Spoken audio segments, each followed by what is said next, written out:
Hello class, my name is Tanika Prescott, and today's topic is why financial literacy belongs in every school curriculum. And say hello to my audience. All right, let's get started.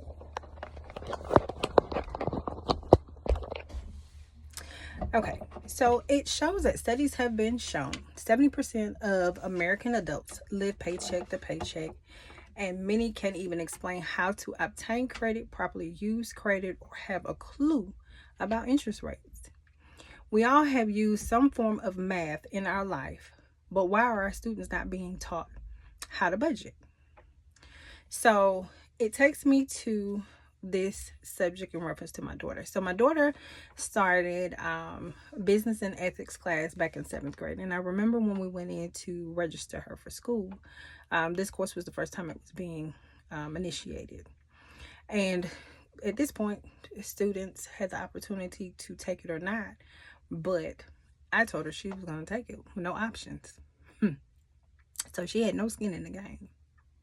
However, you may ask yourself why I didn't give her the option.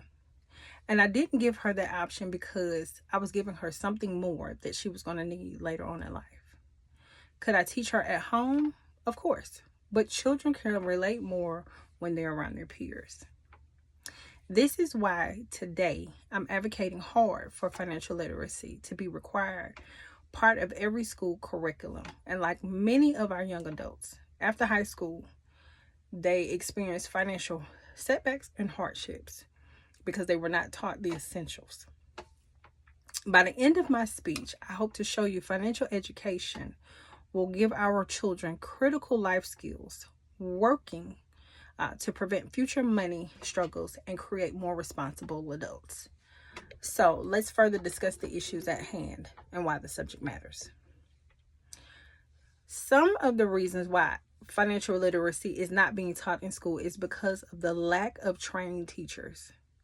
Many of our schools are not equipped with enough teachers that are specifically trained in personal finance. Some may feel that they are not qualified or confident enough to even teach finance.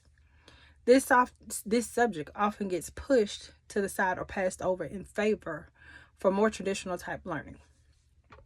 And then there's limited space, of course, for the curriculum due to core subjects such as math, English, and science and history.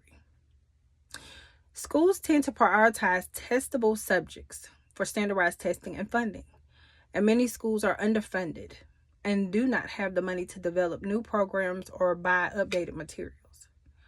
Like having financial education tools for guest speakers or digital platforms. All of those things cost.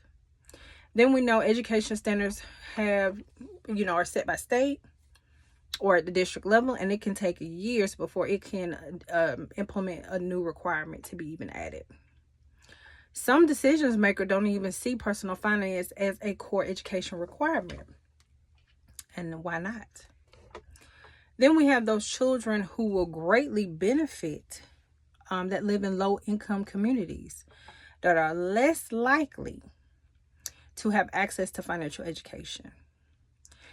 It deepens the cycle of poverty as our children get ready to enter into adulthood without the necessary tools to manage money and avoid the financial traps. So it clearly shows, right, that literacy has far-reached benefits from reducing personal debt, boosting national economic growth.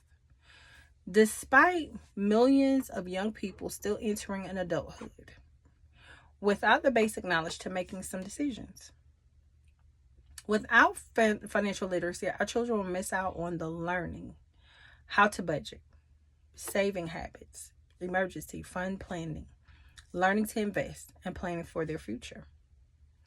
Our children who are not taught how to budget often fall into a cycle of living paycheck to paycheck or relying on loans to survive.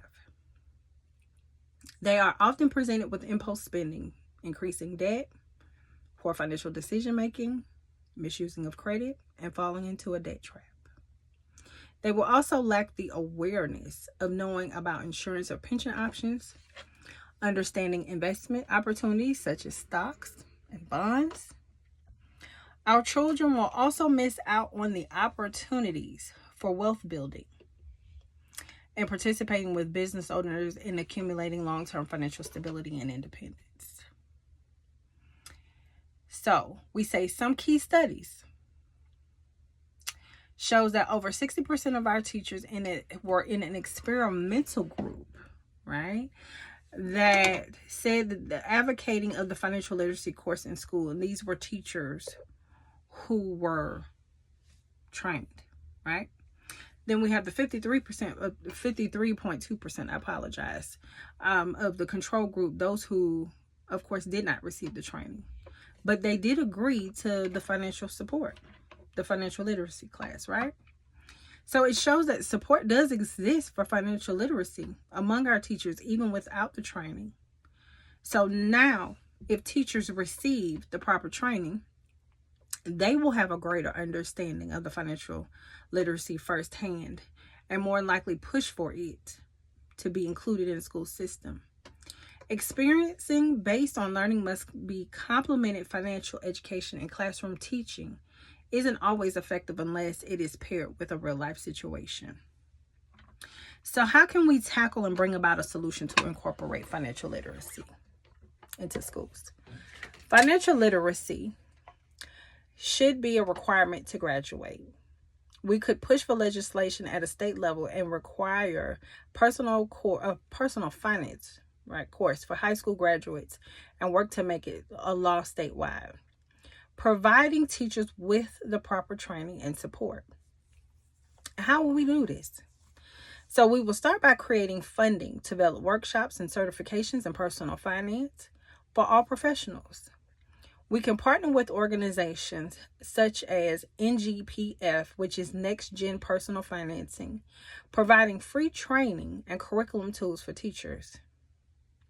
We can integrate financial education across some subjects instead of making it a standalone class only.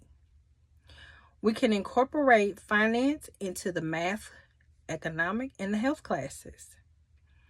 We can invite local banks, churches, credit unions, or financial advisors to speak in classrooms to support school programs. We can develop a program that will provide hands-on learning opportunities like budgeting, stimulations, or adulting fairs.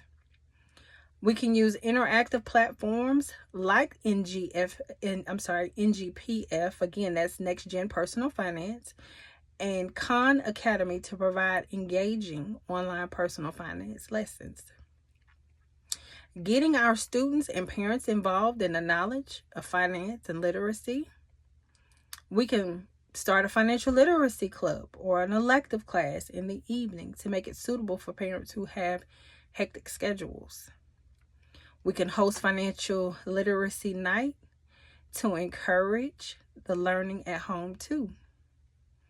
This will allow our children to graduate with real life skills and have the confidence in managing money.